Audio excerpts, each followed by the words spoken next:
Hi guys, I'm Adam Wilborn from WhatCulture. And I'm Adam Nicholas from WhatCulture. And don't forget you can download the news as a podcast if you're out and about by searching for WhatCulture Wrestling on either iTunes, Spotify, or wherever you get your podcasts from. But coming up today, the OC Invade NXT. There was a wild finish to AEW Dynamite last night. Literally no one watched WWE Backstage. But Stephanie McMahon's book is coming out. And Cain Velasquez has been pulled from his second match with WWE. This is the news. This is the news. And first of all, we have Cody Rhodes, who updated us on the stipulation for his match with Chris Jericho at AEW's Full Gear, with arguably his best promo ever. Yeah. And honestly, Cody is, I struggle to see any, like, I look at Cody and I see Triple H in NXT, in AEW. That's what I see, but I like Cody a lot. And honestly, this promo was just, it was beyond good, beyond good. I've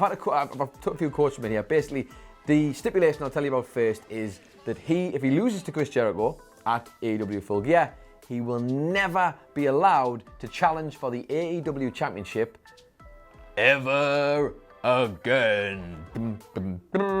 Lots of drama going on there, but this is more, for me, was about the promo. This was sensational. He basically talked a lot about the comparisons between himself and Chris Jericho, the two legacies, and how they weren't so different. Chris Jericho always telling Cody he's entitled, he's obviously silver spoon, but Jericho himself, of course, has a bit of a silver spoon of his own with his NHL father, Ted Irvin. All this was great stuff, but the lines from me that were the best, honestly, just, delicious. He said, it's not about the dead, it's about the living. It's about my mother, it's about my sister, it's about my wife, it's about the 14 years it took me to go from undesirable to ungoddamn deniable. What a line that is. Adam Wilborn, this honestly was one of the best promos I've seen this year, I think. Yeah, it was absolutely spectacular. That bit where his voice sort of cracks when he was talking about his mum and his wife, and obviously his late father, that really hit me, to be honest. It was so good, in fact, that even Jim Cornette, well, obviously I say even, this is right up his street, yes, but even Jim Cornette was quick to fire out on Twitter his talk about it, and I think he's, in fairness, for all he says some daft things, Jim Cornette, I think he summed this up quite well. He said the promo Cody Rhodes just cut on AEW is the modern version of his dad's Hard Times promo. To quote The Dream, that's how you do it, kid.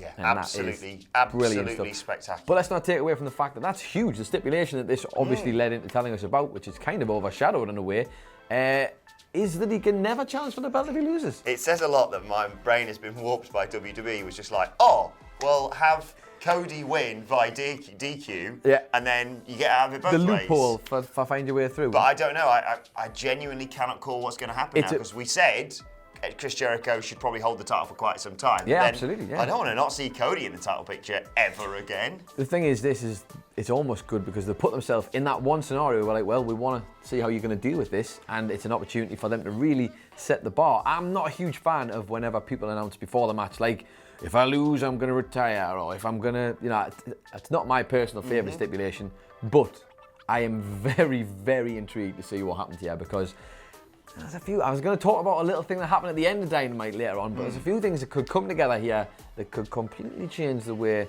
that all Elite Wrestling goes from this night onwards. Yeah, cannot wait for Full Gear. Before we get on to what happened at the end of AEW Dynamite, though, I want to tell you what happened on NXT. Oh, God. Because this was, yet again, we are going to struggle to decide who had the better show this week, because the office is already divided. It's, as Michael Hamflett always says, it's arguing who had the best 9 out of 10 show. It's not about the best. Literally, Thursday is now the best day ever. It's great. What a fantastic morning I have had watching all of this. Yeah. Both shows were top stuff. Really, really good stuff. In NXT, we had the OC invading NXT after, of course, NXT have been invading the main roster. Although, if you ask Tommaso Ciampa, NXT is the main roster. Loving that. It started off with the OC jumping the Undisputed Era backstage. It ended up with the OC in the ring, and they were challenged by Ciampa, Tommaso Ciampa, Matt Riddle, and Keith Lee for a match later on in the evening. That match was simply spectacular. When Matt Riddle got the hot tag in that, the roof came off the place. Matt Riddle, superstar Matt Riddle is back. They've simmered him down a bit, but he's back. And we had Finn Balor coming out towards the end of the match. Styles took him out. Balor Styles took out Ciampa, Balor took out Riddle with that spike DDT on the ramp. Then we had Styles, too sweet in Balor responding with the old finger guns. And then Adam Cole comes in and attacks AJ Styles. And then we have Cole and Balor facing off as the show goes off the air. Another spectacular episode of NXT. What are you meant to do with that? How are you meant to have anything other than a fantastic day today after that? Because that is just like the fact to put the OC on NXT to start with was great. Like that's to see that happening. I didn't even, for some reason, my brain just didn't even think they'd do that. I don't know why, but I guess it makes perfect sense with the ratings and stuff and getting people interested. Anything can happen. But how much do you think they were salivating in the back when someone came up with like, what if we just had one leader of the Bullet Club, another leader of the Bullet Club, and another guy that just put them all together? Oh my God. I think I was blind for a little bit, I'll be honest. It was really spectacular. A lot of speculation as to where we go from here. Absolutely. I read somewhere the other day, or possibly even this morning, rumours of a potential Roderick Strong versus AJ Styles versus Shinsuke Nakamura match, which I am well up for. And we should mention as well, Mia Yim has been added. She's the final member of Rhea Ripley's War Games team. Shayna Baszler has Io Shirai and Bianca Belair on hers. One space remaining. With one space left. And Dakota Kai has no team because she didn't make the cut. Didn't make the cut, and she looked very upset about it. And I could see she had a great match against Shayna Baszler. She had that brilliant match. If you haven't watched that already, definitely go and check that match out because Dakota Kai, for me, is slowly becoming one of the best women's wrestlers in NXT because she's got that perfect underdog quality about her. And honestly, she popped out a bunch of new moves last night that I hadn't seen, and that is the best way to get me over. New moves, shiny things. Yes. Lovely stuff. Very quickly to fill you in, Tegan Nox. And who's the fourth member? It is Candice LeRae. There we go. I was going to get there. Right, let's talk about the end of AEW Dynamite. Yes, it wasn't all just good endings on NXT because it was also fantastic endings on AEW Dynamite. Genuinely, I don't know how I'm going to continue with today without being smiley, Carol Smiley all day. Because honestly, the ending of AEW, that was great promo throughout the show. Chris Jericho one needs to mention as well. And if you haven't watched that, watch that. But the ending was fantastic. One of the best ending show brawls I have seen in quite some time. It reminded me of the old fantastic days of like SmackDown where it was like loads of different people would come out, everybody who was involved in the various matches. Basically, it paid off so well in terms of it set everything up nicely before Full Gear, which is exactly what you want. How many times have we seen a brawl where nothing, it's just a bunch of people, like, and they're just out, and there's no real storytelling. This was the Young Bucks coming down to make saves, to kick their opponents, to kick Santino and Ortiz. It was Kenny Omega and John Moxley going head to head. I'm just getting too excited here, I need to calm down. It was Pac and Hangman Page going head to head after the main event where Pac had cost Hangman Page and Omega the victory by giving them the sly low blow, and Jericho obviously hitting that deadly Judas effect to win the tag match with himself and Sammy Guevara. It was, I could try and explain it all. There's so much going on here, but it literally, imagine every match, I'm going to give you the updated card. Every match that was on here pretty much got catered to in that final segment between the Elite and the Inner Circle that's going on. And also, we got a nice another little tidbit with MJF. Like, it was subtle, it was very, very subtle, but I've wrote the card down here. I'll run through the card just very quickly. Full Gear's updated card is Moxley versus Omega. We've got Jericho versus Cody for the AEW Championship. The Young Bucks against Santana and Ortiz. Adam Page versus Adam Page? Yes. Yeah. Versus, I was going to call him Hangman Pac there. Versus Pac. We've got B. Priestley versus Britt Baker. We've got Riho versus Emi Sakura. We've got SCU versus the Lucha Bros versus Private Party, which is just madness. And we've also got Joey Janela taking on Sean Spears. But all of this is just, MJF standing there at the end. He had a chair, him and Cody were all there. It was like the lineup had been made essentially right before the battle lines have been drawn. Before they started brawling again, and you'd see who was where. And it was funny because I looked at MJF and was like, he just doesn't quite fit in that Elite lineup. And it was so nicely done. It's wonderful. I am, as you can tell, very excited, and wrestling's the best, isn't it? So good. It's such a foreign feeling to enjoy it every week now. Wrestling is the best, but to transition onto my story, is that the new story? No one watches it. This is true. WWE Backstage premiered on FS1 this week, and it drew just 49,000 viewers. Oh. Yes, according to an update from Showbuzz Bailey, it premiered at 11 p.m. Eastern. It also drew a .02 cable rating in the 18 to 49 demographic. Not good. Not good. It's a shame for this because this is... Seems like a fun little show. Yeah, that's the thing. I'm a big fan of Renee Young's. I think she's a fantastic presenter. And you know what it is? She's got a great chemistry with Booker T. Obviously got Ryan Satin in there now, who's also... Christian's on there. Christian's on there. Paige obviously features quite heavily. This is a good show for all intents and purposes, but unfortunately, it's a very specific show. Yeah. And we also have a lot of wrestling on a weekly basis. Like, I haven't managed yet. I've watched a couple of little snippets from it, but I haven't managed to sit down and watch an episode of it yet because there's just so much. There's so much going on. It's the niche of the niche, isn't it? It is, and it caters. That audience are going to love it. Those 49,000 people will love it. There's no doubt about that. Unfortunately, it depends on how much they're going to. Certainly, FS1 are going to look at that and think that's not the kind of numbers I'm sure they were probably looking for. Is that fair to say? Disappointing. But speaking of disappointing, or maybe exciting, depending on where you stand on it, Stephanie McMahon is going to be bringing her book out, Adam Wilborn. It's finally happening. I know, contain yourself, relax. And I can see the money in your wallet. You're already about to throw away on this. But yes, Stephanie McMahon's memoir that has been on the verge for quite some time. It was supposed to come out back in 2016. It got slightly delayed. And then Stephanie basically came onto Twitter in 2017 and kind of said she's putting it back. There's other stories that need to be told before hers. Well, what do you know? But apparently, we don't have to wait much longer because August 2020, Stephanie McMahon has confirmed she will be releasing her book. You ready for this lovely, succinct title? Oh, God. In capitals. Mm-hmm. Unreal. Inside the crazy, fun show business world of WWE. Even worse than I thought it was going to be. My birthday's in August, by the way. Yeah, it is. If anyone buys me that book, we're not friends anymore. Everyone buy him that book. I will personally send you letters of congratulations if you send thank you letters with a signed picture of him. God, why have I just signed up for that? If you send him this book on his birthday, done deal. Yeah. I won't be reading that book. I'll put it out there. Hey, listen, you can always use it to stack things or level your tellies off or whatever. Actually, that'd be a good bog book, wouldn't it? A good bog book. Right, let's move on to the final news story of the day. And it looks like Cain Velasquez has been pulled from his second match with WWE. They're meant to be having this WWE Super Show in Mexico City at the end of November. And it was announced in October that Cain and Rey Mysterio, Cain Velasquez, not actual Cain, Cain and Rey Mysterio would team up to face Andrade and Drew McIntyre on said show. But whilst Cain is still scheduled to appear, it looks like now that he might not be wrestling.